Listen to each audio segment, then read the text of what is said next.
할렐루야.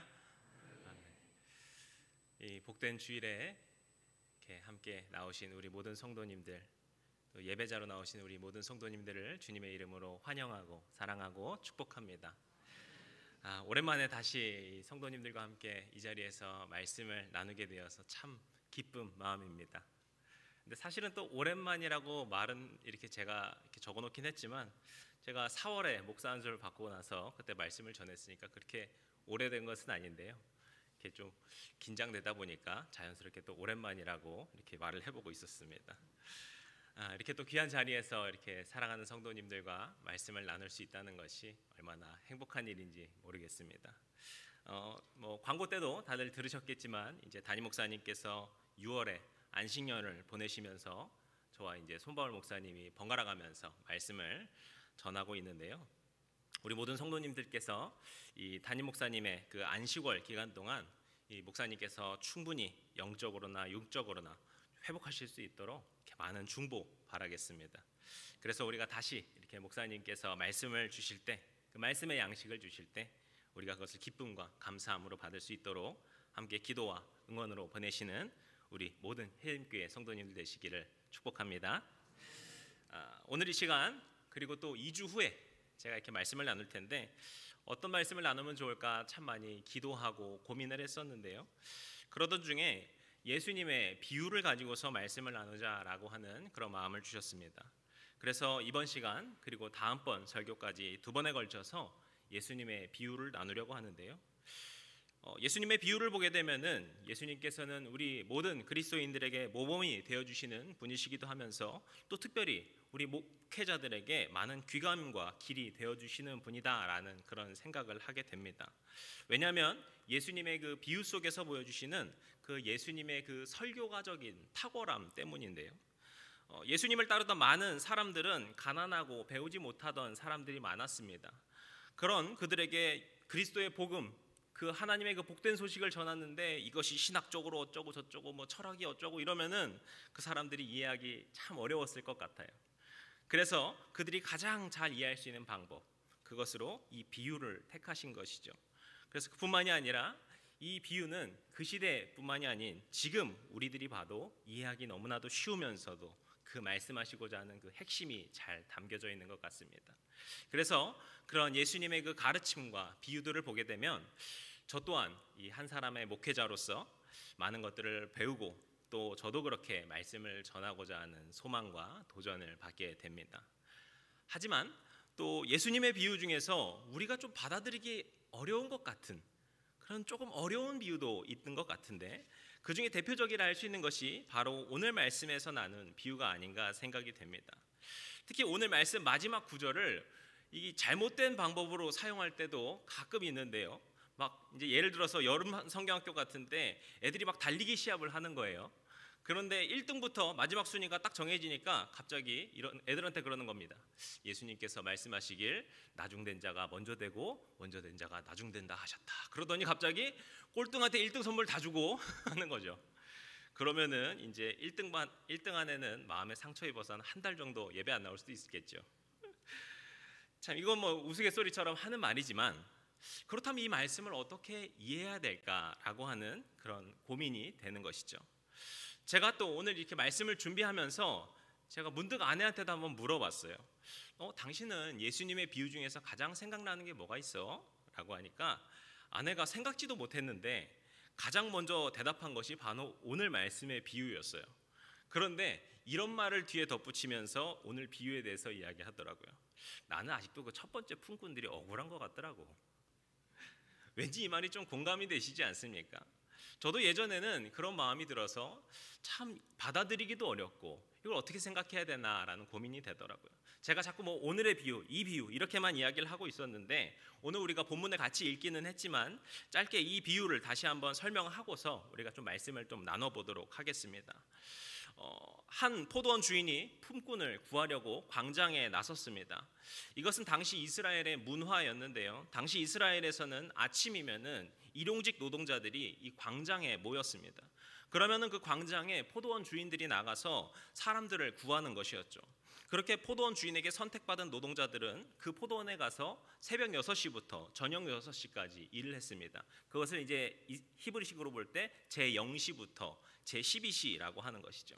그리고 이제 시간이 되고 일을 마치게 되면은 당시 하루 1급에 해당하는 1데나리온을 이렇게 주었던 것이 이 당시 문화였습니다.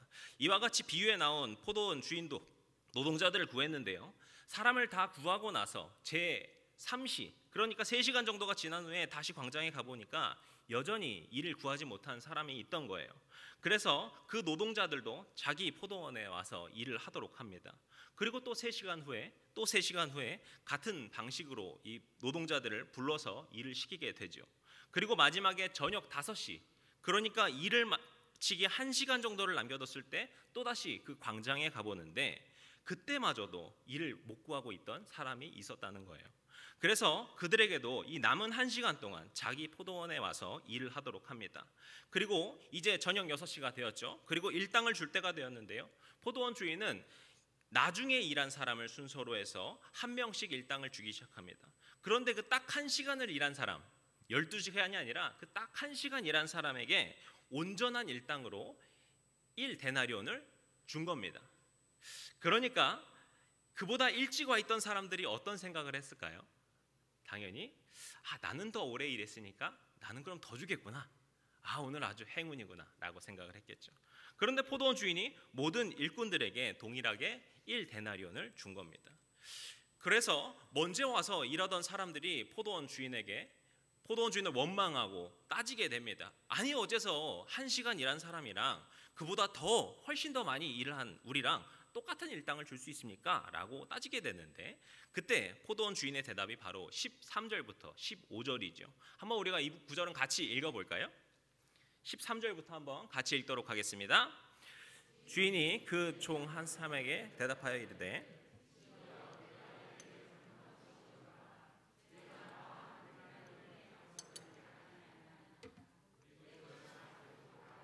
나중에 온 이 사람에게 너와 같이 주는 것이 내 뜻이니라. 내 것을 가지고 내 뜻대로 할 것이 아니냐. 내가 선함으로 내가 악하게 보느냐. 아멘. 그리고서 예수님께서 마지막에 말씀하신 그 결론이 아까 우리가 잠깐 이야기했었던 이와 같이 나중된 자로서 먼저 되고 먼저 된 자로서 나중되리라 라고 하는 말씀입니다. 이런 비유였는데요. 우리가 좀 이렇게 편하게 다시 이야기를 들어보고 이렇게 쭉 보니까 어떠세요? 왠지 예수님의 비유니까 그러면 안 될 것 같은데 뭔가 그 일꾼들의 그 불만과 원망이 공감되시지는 않습니까? 아까 말씀드렸지만 저도 솔직히 그런 마음이었습니다. 도무지 이 말씀이 납득이 잘 안 되더라고요. 그런데 이 말씀을 묵상하고 연구하다 보니까 이 비유에 대해서 오해하고 있는 것이 있다라는 것을 깨달았습니다. 우리가 오늘 말씀에서 가장 먼저 기억해야 될 것이 있는데요. 그것은 이 말씀이 바로 예수님의 비유라는 겁니다. 비유라는 것을 사전적 정의로 보면은 어떤 현상을 그와 비슷한 다른 현상에 빗대어서 표현하는 것입니다. 그러니까 비유라는 것은 특정한 어떤 메시지를 전하기 위해서 예시로 들 수 있는 한 이야기를 꺼내는 것이죠. 그러니까 그 이야기가 핵심이 아니라 그 이야기를 통한 메시지가 무엇인가를 우리가 들여다봐야 한다는 겁니다.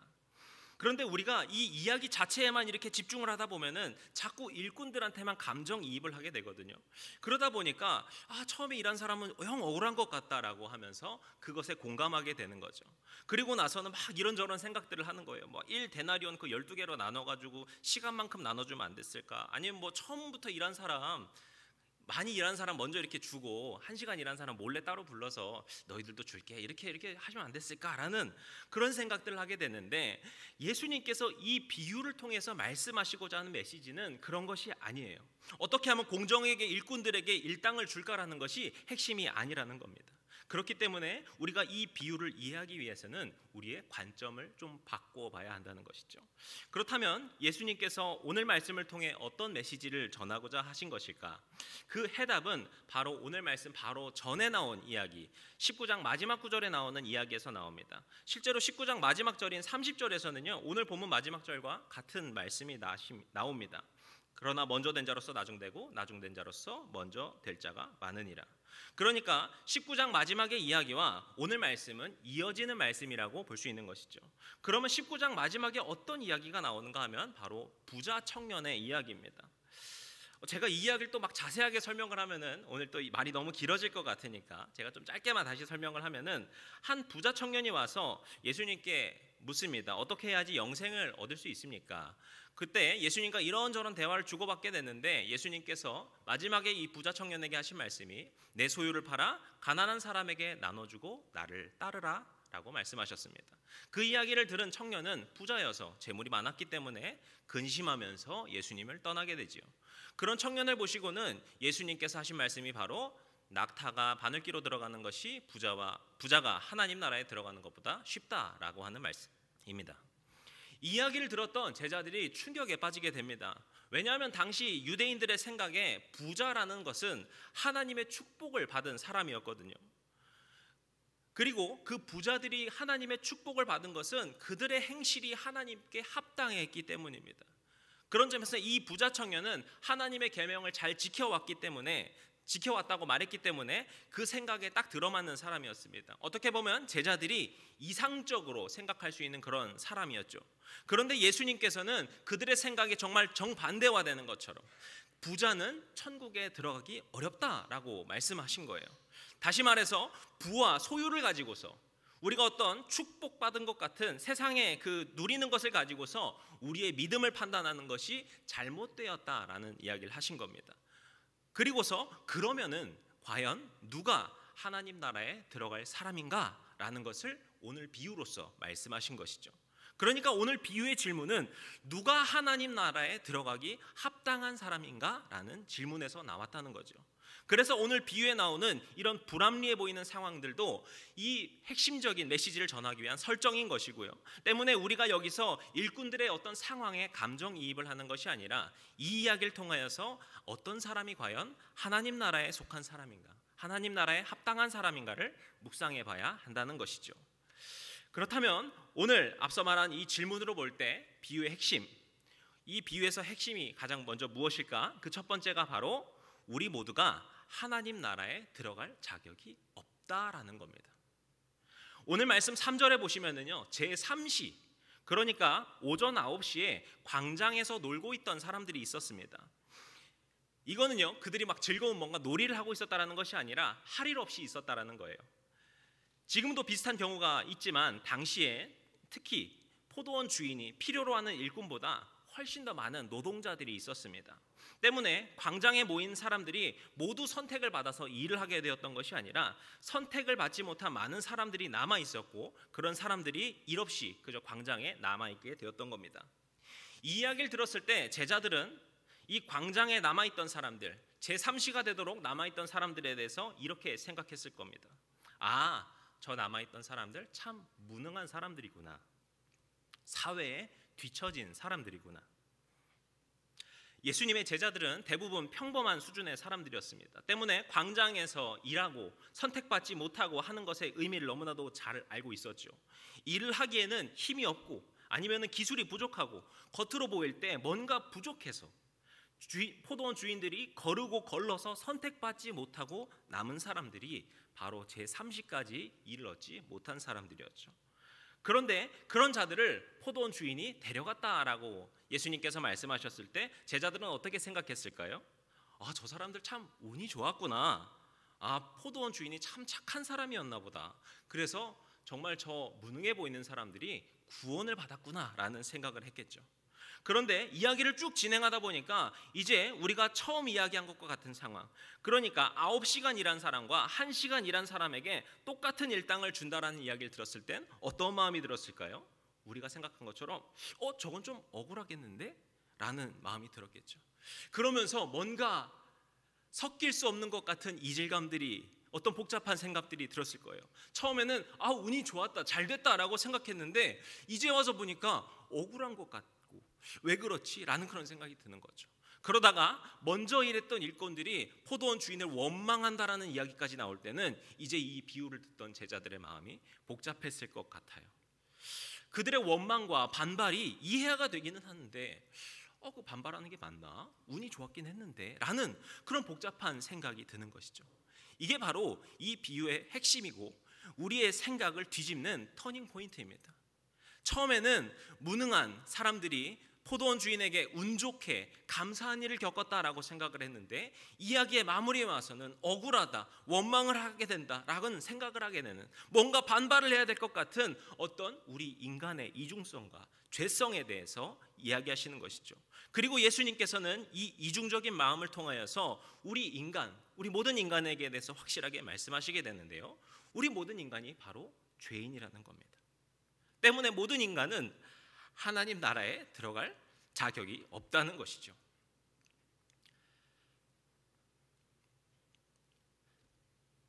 앞서 말한 것처럼 제자들은 부자가 하나님의 축복을 받았다고 생각했습니다. 그리고 그들이 축복을 받은 이유는 하나님의 말씀을 잘 따랐기 때문에, 그들이 잘했기 때문이라고 생각했죠. 하지만 예수님께서는 우리 모든 인간은 다른 포도원 주인들에게 선택받지 못한 그 일꾼들처럼 스스로의 능력 없이는 광장에서 서성일 수밖에 없는, 하나님의 능력 없이는 구원받을 수 없는 죄인이라고 제자들에게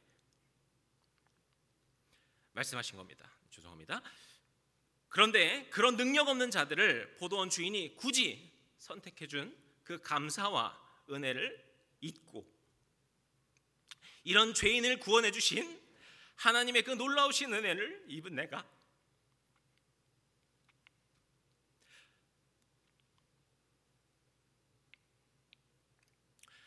어느 순간에 하나님의 은혜를 잊고 다시금 자기의 의가 드러나서 이제 자기의 능력으로 하나님 나라에 갔다는 착각을 하게 되었다는 것이죠.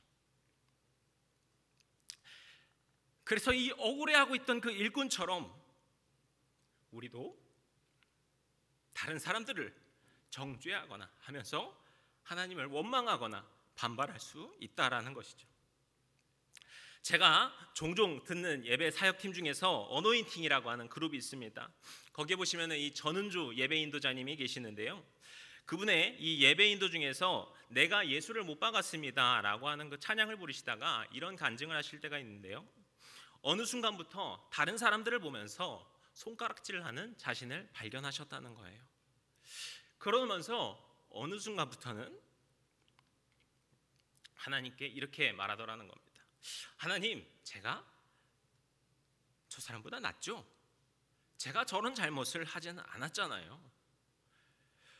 그러다가 어느 날 십자가를 보는데 이런 마음이 들었다고 합니다. 나는 예수님을 못 박지 않았어. 나는 예수님을 십자가에 못 박지 않았어. 그런데 어느 날 미국 찬송가 홀리 지저스라고 하는 이 찬송가 가사를 보다가 정말 마음이 내려앉는 것 같은 그런 충격을 받으셨다라고 하는데 바로 이런 가사였습니다. It was I, Lord Jesus. It was denied you. I crucified you. 바로 저였어요, 주님. 제가 당신을 부인한 사람이고 제가 당신을 십자가에 못 박았습니다. 이 전은주 예배 인도자님이 바로 이 가사를 통하여서 많은 회개와 깨달음을 느끼시고 이 내가 예수를 못 박았습니다라고 하는 이 찬양을 쓰셨다라고 합니다. 오늘 이 비유를 통하여서 예수님께서 우리에게 말씀하시는 핵심, 그리고 마지막 구절에 말씀하신 나중된 자로서 먼저 되고 먼저 된 자로서 나중된다는 이야기가 바로 이겁니다. 먼저 된 자와 나중된 자 중에 누가 잘했고 누가 잘못했고가 아니에요. 우리 믿는 사람들의 정체성은 하나님 나라에 갈 수 없는 죄인이 하나님의 은혜로 구원을 받은 것인데 어느 순간 그 변하지 않는 진실을 잊고 그 마음을 잃어버리고 판단하거나 정죄하는 마음이 들 때 그 먼저 된 것의 은혜, 하나님의 구원하심을 받은 그 놀라운 은혜마저도 잃어버리게 된다는 것입니다. 제가 자꾸 이렇게 울먹울먹하게 되는 게, 특히나 제가 이 말씀을 묵상하면서 이 문제에 가장 취약한 사람이 제가 아닌가라는 생각이 들어서 그래요. 제가 이제 목회자로서 이제 주님의 종으로서 이제 살고 있는데, 그러다 보니까요, 신학적인 지식이나 성경적 지식도 많이 알아가고요, 그리고 삶에서 경건한 삶을 살려고 많이 노력을 합니다. 그리고 이렇게 말씀을 준비해서 우리 성도님들과 말씀을 나누게 되는 그런 사역도 하고 있죠. 그런데 그러다 보니까 어느 순간 제 마음 가운데 다른 사람을 판단하거나 비교하면서 다른 사람들을 정죄하는 마음이 들고 있지는 않나, 스스로 이렇게 묵상이 되었습니다.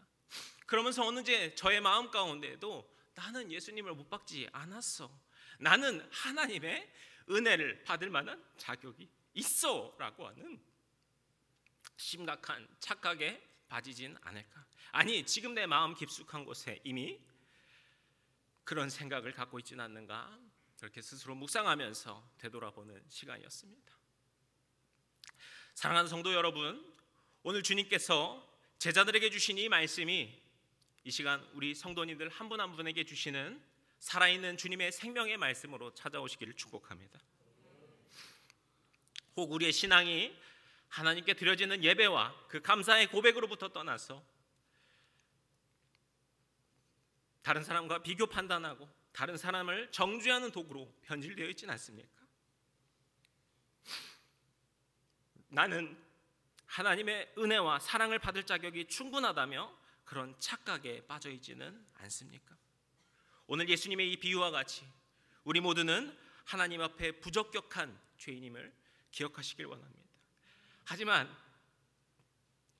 그런 죄인을 사랑하셔서 구원하셨고, 그 사랑을 우리에게 나타나셔서 사랑의 왕, 평화의 왕 되신 아들 예수 그리스도를 희생시키신 그 하나님의 사랑과 은혜를, 그 십자가 사랑과 보혈의 피로 우리를 구속하셨음을 분명히 기억하고 마음에 새기시길 바랍니다. 그러한 깨달음은 우리로 하여금 죄책감 속에 살도록 하는 것이 아닙니다. 그 죄로부터 구원하신 은혜를 경험하고 감사와 기쁨으로 살게 하는 힘과 원동력이 될 것이고, 우리의 매일매일의 삶을 사랑의 주님과 동행하고 그 은혜를 누리는 삶이 될 것입니다. 그런 주님의 은혜로 겸허하게 나아가시는 우리 모든 성도님들의 심령과 그 삶의 자리가 되시기를, 그런 예배의 자리가 되시기를 주님의 이름으로 간절히 축복합니다. 이제 우리가 이렇게 오늘 나눈 예수님의 비유의 말씀을 통해서 먼저 우리의 정체성, 우리가 하나님의 은혜를 입은 자임을 기억해야 된다는 것을 나눴습니다. 그런데 이렇게까지만 이야기를 하면 조금 더 문제가 남아있긴 합니다. 그 문제가 뭔가 하면은요, 결국에 우리가 처음 말씀을 나눌 때 했던 그 질문이 남는 것이죠. 결국에 아침에 일한 일꾼들은 손해고 막바지에 1시간 일한 일꾼은 이득인가? 라는 질문이잖아요. 방금 나눈 이야기를 통하여서 우리가 하나님의 은혜를 입었다라는 것은 깨달았지만, 그럼에도 불구하고 우리는 그럼 누가 손해고 누가 이득이지? 라고 하는 질문을 또 하게 된다는 것이죠. 물론 이 부분을 가지고서 야, 그냥 다 은혜니까 감사한 줄 알아, 이렇게 말을 하면은요 또 할 말이 없긴 할 거예요. 하지만 그렇지만 우리 사랑의 주님께서 이런 의도로 말씀하셨다고 보기엔 좀 어렵겠죠. 그래서 우리가 이 비유에서 붙잡아야 되는 또 한 가지 핵심이 있는데요, 그것은 바로 주님께서 우리를 하나님의 나라에 초대하셨다라는 겁니다. 우리 1절 말씀 한번 같이 읽어보면 좋겠습니다. 1절 말씀 한번 같이 읽겠습니다.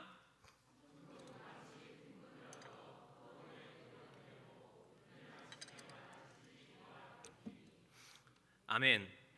여기서의 핵심은 천국은 마치라고 하는 그 말이 포도원 주인과 같다는 말과 연결되어 있다는 겁니다.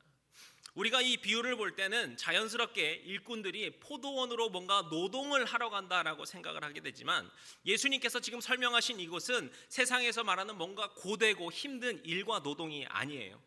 예수님께서 비유로 말씀하시는 이곳은 놀랍게도 천국입니다. 하나님의 나라인 것이에요. 이 포도원은 주님의 왕국인 것이죠. 때문에 포도원에 들어간 일꾼들은 바로 천국에 참여한 사람들입니다.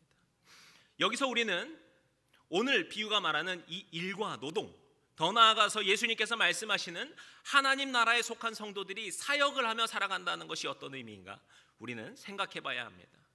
오늘 말씀을 우리가 일꾼들의 관점으로만 볼 때는 그들이 열심히 일을 했다라고 생각할 수 있겠죠. 하지만 포도원 주인의 입장에서 우리가 보게 되면은요, 이미 그는요 3절에서 보시면 아시다시피 필요한 일꾼들을 이미 다 뽑은 상태였어요.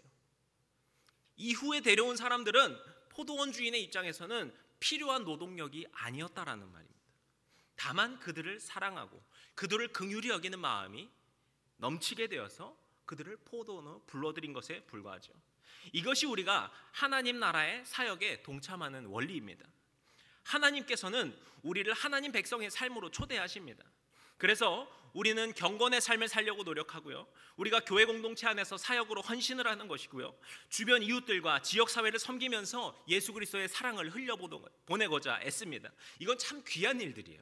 그런데 우리가 여기서 잊지 말아야 할 것이 있는데, 이 모든 사역과 헌신은 하나님께서 능력이 부족하셔서, 뭔가 우리들의 힘을 막 필요로 하셔서, 우리의 능력과 어떤 성과를 바라셔서 우리에게 일을 시키시려고 부르신 것이 아니라는 겁니다. 이 모든 일은 하나님께서 우리를 위해서 그 사명의 자리로 우리를 초대하셨다라는 데 있는 것이죠. 하지만 또 그럼에도 불구하고 우리가 또 너무 바쁘고 또 쉼없이 일해야 하는 현대사회를 살아가다 보니까 우리를 사명의 자리로 초대하신다는 말이 머리로는 받아들여지겠는데 이렇게 마음으로 이렇게 와닿지 않을 수도 있을 것 같아요. 제가 이 부분을 어떻게 하면 잘 설명할 수 있을까 고민을 했는데 주님께서 한 가지 지혜를 주셨습니다. 우리가 하나님의 나라에서 일을 한다는 것을 비유로 해보자면 마치 악기 배우는 것과 같다라고 생각해요. 제가 이렇게 보시면 아시겠지만 기타를 좀 쳤습니다. 그래서 이렇게 기타를 이렇게 배웠었는데, 처음 제가 배울 때 생각해 보면은요, 처음에는 재밌게 배우는데요, 이게 어느 정도가 되면은 이 배우는 게 너무너무 하기 싫어질 때가 있어요. 이걸 왜 해야 되나, 너무 고생이야 싶을 때가 생겨요. 왜냐하면 계속 연습을 해도 늘지도 않고 뭔가 아프기만 하고 자꾸 고통스럽거든요. 너무 힘들기만 하거든요. 그런데 계속 연습을 하다 보면은요, 어느 순간 제가 할 수 없었던, 아무리 연습해도 못하던 그걸 할 수 있게 되는 순간이 와요.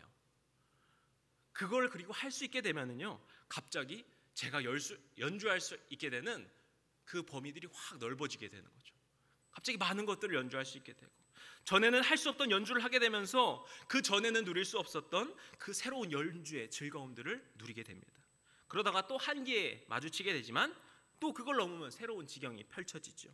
이렇게 하다 보니까 어느새 이 기타가, 그리고 악기라는 것이 인생의 친구처럼 찾아오게 되는 것이죠. 우리의 신앙생활, 하나님의 백성으로 사는 삶이 바로 그렇다는 겁니다. 하나님의 자녀로 살아간다는 것은 감사한 일이지만 때로는 즐겁지 않을 때도 분명 있습니다.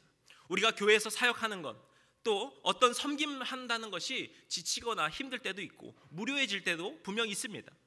사람들을 만나거나 할 때도요, 우리가 그리스도인이라는 이유로 살아가다 보면은요, 양보할 때도 있고요, 손해보며 살아갈 때도 있어요. 우리가 경건 생활을 매일 지키면서 살아간다는 것이 참 귀찮게 느껴질 때도 솔직하게 있기도 하실 겁니다. 하지만 우리가 그렇게 주님을 닮는 모습으로 하나님의 자녀로서 계속해서 살아가다 보면은 어느 순간 우리의 영적인 지경이 넓혀주시고 우리에게 그 신앙의 깊이를 더해주시는 그 놀라운 은혜를 경험하게 됩니다. 그렇게 되면은 세상 가운데서 흔들리지 않고 평안하게 되는 버팀목이 되어주시는 주님을 더욱더 깊이 체험하게 되죠. 우리의 위로자 되시고 치료해 주신 주님을 전에는 생각지 못한 방법으로 더 깊이 만나게 되는, 진정한 친구로서, 권능의 보호자로서 경험하게 되는 겁니다. 그렇게 하나님께서는요, 우리를 하나님 나라의 백성된 삶으로 초대해 주심으로써 세상에서는 결코 경험할 수 없는, 이전에는 결코 경험할 수 없었던 천국 백성의 신비를 알려주시는 겁니다. 이것이 오늘 비유를 통하여서 주님께서 주시는 천국 복음의 축복이고 주님의 은혜로의 초대인 것입니다. 사랑하는 성도 여러분, 오늘 우리에게도 이와 같이 하나님 나라를 향한 기쁨과 소망이 넘쳐나시기를 축복합니다. 우리에게 주신 이 예배의 자리, 사역의 자리, 섬김의 자리, 또 거룩과 경건의 자리, 말씀 묵상과 기도와 찬양으로 주님을 알아가는 그 모든 기쁨의 자리를 마음 깊이 새기시고 이 모든 자리를 사모함으로 나아가셨으면 좋겠습니다. 이제 우리가 코로나를 지나고서 예배가 회복되고 교회가 회복되어가는 과정에 있습니다. 그래서 교회 안에서 많은 섬김과 손길을 필요로 하고 있는데요, 그 섬김의 자리가 하나님의 능력이 부족하셔서 남겨진 것이 아니라 우리 모든 성도님들을 향한 하나님의 나라로의 초대로 여기시길 원합니다. 교회에서뿐만이 아니라 우리가 하나님께서 우리에게 주신 그 각자의 자리에서도 마찬가지겠죠. 우리에게 주어진 그 자리에서 그리스도인의 삶으로 살아가고 그분의 사랑을 나타내며 살아갈 때 주 안에서 살아가는 삶, 주님과 동행하는 삶, 천국의 삶을 이 땅에서 누리는 삶을 살아갈 줄로 믿습니다. 오늘 이 시간 함께 예배를 통하여서 말씀을 묵상하신 우리 모든 성도님들의 삶의 자리에 죄인된 나를, 죄인된 우리를 사랑하셔서 품어주신 그 주님의 은혜를 기억하시는, 판단과 정죄의 눈이 아닌 복음에 감사하는 첫 마음을 품고 살아가시는 우리 모든 성도님들이 되시고, 삶의 모든 자리에서 하나님 나라를 세워가시고 그 복음을 밝히는 사명에 참여하심으로 그렇게 천국잔치의 기쁨과 주님 안에서 믿음의 지경을 날마다 넓혀가시는 주님의 자녀로서 놀라운 하늘의 상급을 누리며 살아가시는 우리 모든 성도님들 되시길 주님의 이름으로 간절히 축복합니다. 기도하시겠습니다.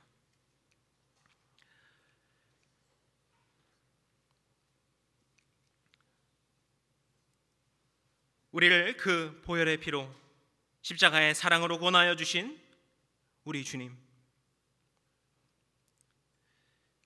이 시간 우리의 마음을 다시 한번 주님께로 돌이키길 원합니다. 우리의 마음 가운데 첫 마음을 잃어버리지는 않았는지요, 주님. 주님의 그 은혜를 잊어버리고 있지는 않았는지요, 주님.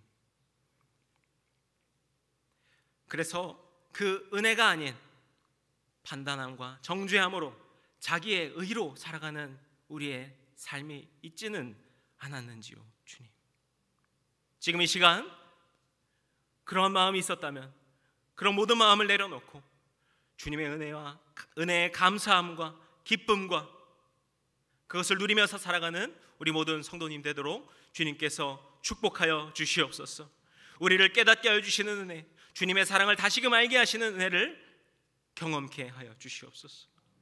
그리고 이제 주님께서 주신 그 사명의 자리를 우리가 기쁨으로 참여하여서 주님께서 주시는 그 영적인 기쁨과 그 영적인 지경이 날마다 넓혀져서 주님을 더욱더 깊이 알아가고 주님과 동행하는 즐거움이 무엇인지 매일매일 알아가는 복된 천국의 삶을 살아가는 우리 모든 성도님들 되도록 주님께서 날마다 함께하여 주시옵소서. 우리와 함께하여 주시고 영원토록 우리를 인도하여 주시는 우리 주님 예수 그리스도의 이름으로 기도드렸습니다. 아멘.